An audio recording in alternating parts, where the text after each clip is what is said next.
시편 4편의 말씀도 역시 다윗의 시죠. 그리고 특별히 우리는 이 말씀을 통해서 이 기도자가 하나님께 어떠한 믿음의 태도를 가졌는가 아주 1절에서 분명하게 우리가 아주 쉽게 그것을 알 수 있죠. 자, 1절에 보게 되면 내 의의 하나님이여. 그러니까 나의 의로움은 우리 인간이 의로움이 아니죠. 하나님, 오직 한 분 하나님께서 나의 의로움이 되어주신다라는 거예요. 그래서 나의 의로움, 내 의의 하나님이시여. 내가 부를 때, 다시 말해서 내가 하나님께 기도할 때에, 간구할 때, 특별히 이 기도자는 어떤 삶의 현실 상황 속에서 기도하고 있는가. 1절 중반부에 보면 알 수 있죠. 내가 부를 때 응답하소서. 곤란 중에 나를 너그럽게 하셨사오니. 삶의 여러 가지 많은 다양한 삶의 어려움들, 곤경 속에 있는 이 기도자가 내 곤란 중에 나를 너그럽게 하셨사오니. 자, 너그럽게 하였다라고 하는 것은 이제 그 곤경 속에서 하나님께서 은혜를 베풀어 주심을 통해서 그 곤경 가운데에서, 고통 가운데서 벗어나게 하셨다라는 그런 의미로 우리가 생각할 수 있죠. 자, 곤란 중에 나에게 하나님께서 은혜를 베풀어 주시어서, 그래서 이 4절 본문에서 말씀하고 있듯이 내게 은혜를 베푸사, 하나님께서 내게 자비심으로 나를 대해 주심을 통해서 나의 기도를 들으소서. 그러니까 이 기도자는 하나님께서 자신의 기도를 들어주신다라는 하나님의 도우심을 믿는 그 믿음 속에서 하나님께 간구하고 있다라는 것을 우리가 이 말씀을 통해서 알 수 있죠. 자, 우리도 우리의 삶의 현실 속에서 이 말씀을 적용하는 실천적인 믿음의 삶 속에서 나의 의로움 되시는 하나님, 그 나의 하나님께서 내 인생의 곤경 속에서, 내 인생의 여러 가지 어떤 삶의 다양한 어려움들 속에 있는 내 어려움 속에, 곤경 속에서 내가 하나님께 간구하는 것을 하나님께서 들어주셔서, 그래서 내가 하나님께서 도와주신다라고 하는 그 도우심을 믿는 믿음 속에서 내 기도를 들으소서라고 우리가 하나님께 기도할 수 있는 그런 믿음의 근거를 우리가 말씀을 통해서 알 수 있게 되었습니다. 자, 이렇게 1절의 이 말씀을 통해서 나의 기도를 들으소서. 그러니까 하나님의 도우심, 하나님께서 들어주신다라고 하는 그 믿음의 확신을 이제 3절에서도 다시 반복해서 나오는 것을 볼 수 있죠. 3절 하반부에 보게 되면 내가 그를 부를 때 여호와께서 들으시리로다.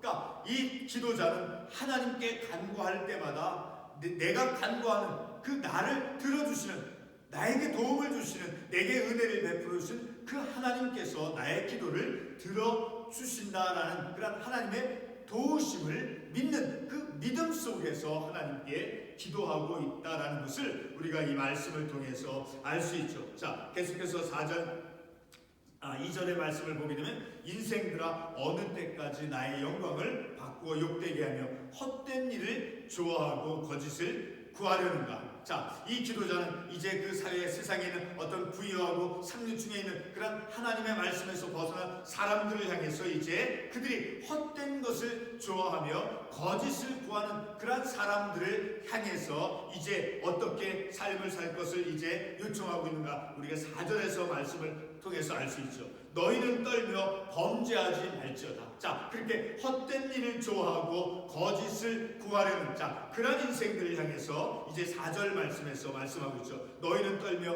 범죄하지 말지어다. 그러니까 하나님을 경외하라는 데, 그리고 자리에 누워 심중에 말하고 잠잠할지어다. 자, 쉽게 곰곰이 진지하게 잘 생각하고 함부로 쉽게 이제 말하는 것을, 이제 그 말 것을 말씀하고 있죠. 자, 그러면서 5절 말씀에서 그렇게 어떤 세상 속에서 하나님의 영광을 욕되게 하며 그리고 헛된 일을 좋아하고 거짓을 구하는 자, 그런 인생들 향해서 5절 말씀에서 마치 결론적인 말씀과 같이 8절에서 우리가 분명하게 우리가 알 수 있는 것은, 자, 하나님께 어떠한 태도를 가져야 되는가. 자, 하나님 앞에서 어떤 내 삶의 자세, 하나님을 어떻게 경외해야 되는가. 5절에서 말씀하고 있듯이 의의 제사를 드리고, 자, 이 의의 제사는 시편 51편 17절과 베드로서 2장 5절의 말씀을 볼 터이지만 신령한 제사 그리고 상한 심령으로 하나님께 제사를 드리는 자, 그런 의의 제사를 드리고 하나님을 의지할 것을 이제 요구하고 있다는 것을 우리가 이 말씀을 통해서 알 수 있죠. 자, 우리 이 5절 말씀을 이야기해서 같은 시편 51편 17절의 말씀을 한번 찾아가 보겠습니다. 시편 51편 17절에서 어떤 말씀을 하고 있습니까? 하나님께서 구하시는 제사는 상한 심령이라. 하나님이여 상하고 통회하는 마음을 주께서 멸시하지 아니하시리라. 자, 하나님께서 구하시는 제사는 바로 우리의 마음의 상함, 어떤 내 마음의 아픔들, 자, 고통스러운 그런 마음을 가지고 하나님께 상한 마음을 가지고 하나님 앞에 나아갈 것을, 상한 마음을 감추지 말고 그 상한 심령을 하나님께 가지고 나아가 제사를 드리는 자. 그리고 베드로전서 2장 5절 말씀에서 보면 너희도 산돌같이 신령한 집으로 세워지고 예수 그리스도로 말미암아 하나님이 기쁘게 받으실 신령한 제사를 드릴 거룩한 제사가 될지라. 자, 하나님이 기쁘게 받으실 제사는 어떠한 제사라고 이 말씀에서 말씀하고 있습니까? 신령한 제사다라는 거예요. 자, 이 신령한 제사는 무엇인가? 바로 같은 베드로전서 1장 22절의 말씀을 보게 되면 너희가 진리를 순종함으로 너희 영혼을 깨끗하게 하여 거짓이 없이 형제를 사랑하기에 이르렀으니. 자, 진리를 순종함으로 하나님의 말씀을 순종하는 삶 속에서,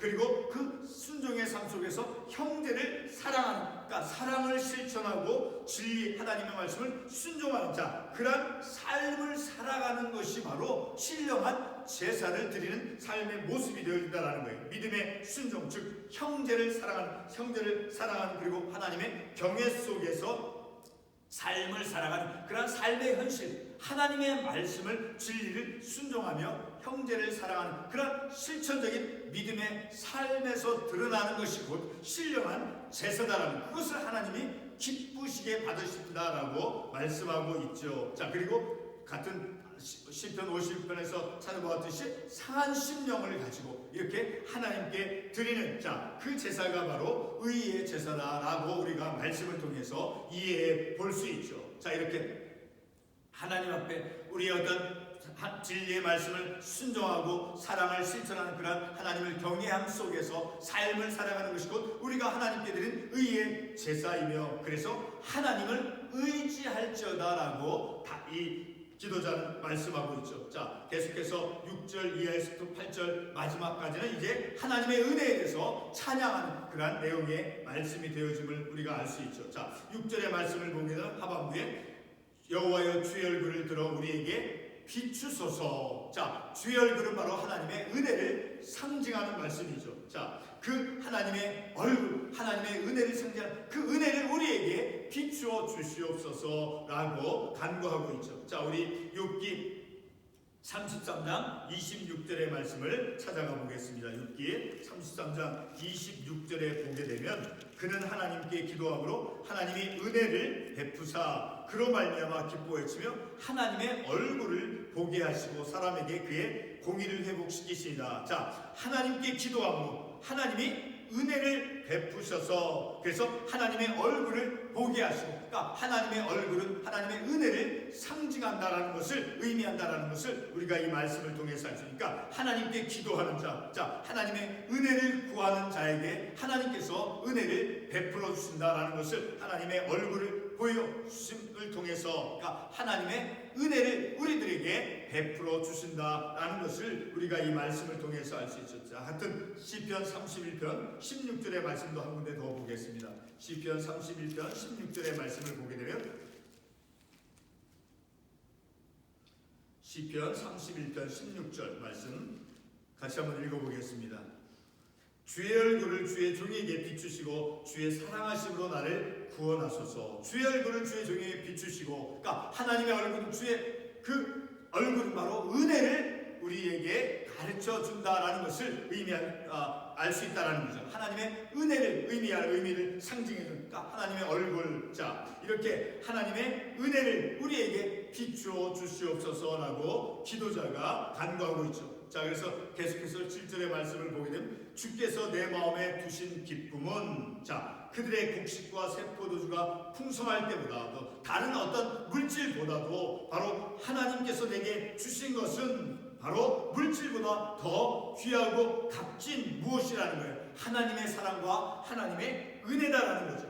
내 마음의 기쁨은 무엇으로 기뻐할 수 있는가? 어떤 물질이나 어떤 풍요, 자, 그것으로만이 아니라 하나님의 사랑과 하나님의 은혜로서 내 마음에 기쁨이 있다라는 것을 우리가 이 말씀을 통해서 알 수 있죠. 자, 그래서 하나님께서 그렇게 하나님의 은혜로서 하나님의 사랑으로서 마음의 기쁨을 그 주심을 통해서 8절 이제 결론적인 말씀과 같이 내가 평안히 눕고 자기도 하리니 나를 안전하게 살게 하시는 이는 오직 여호와이시라. 그러니까 내 삶의 내 인생에 곤경 속에 있는 내 인생, 곤란 중에 있는 내 인생, 내 고통 속에 있는 내 인생, 자, 그런 내 삶 속에 하나님께서 은혜를 베풀어 주시고 그리고 나에게 안전을 보장해 주시는 이는 바로 오직 여호와 하나님이시다라고 기도자는 고백하고 있죠. 자, 우리 지난주에 보았던 시편 3편 마지막 말씀에도 있듯이 구원은 누구에게 있다라고 말씀하고 있습니까? 구원은 여호와께 있사오니 그리고 주의 복을 주의 백성에게 내리소서.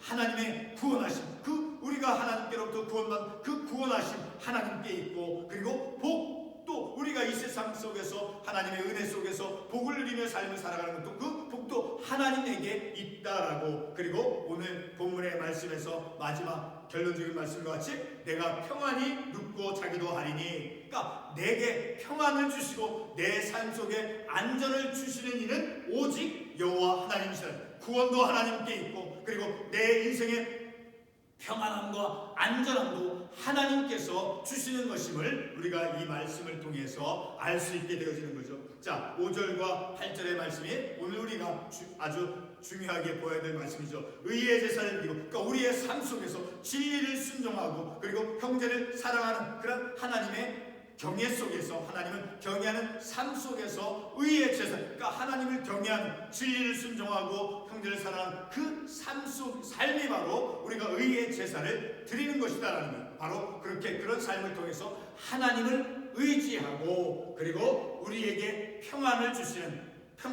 이는, 구원을 주시는 이는 오직 하나님이시다라는 것을 우리가 말씀을 통해서 더욱 확실히 깨닫고, 그래서 더욱 하나님을 기뻐하며 하나님을 의지하는 그런 믿음의 삶 속에서 우리의 기쁨과 우리의 삶의 즐거움을 누릴 수 있게 되어진다는 것을 기도하겠습니다.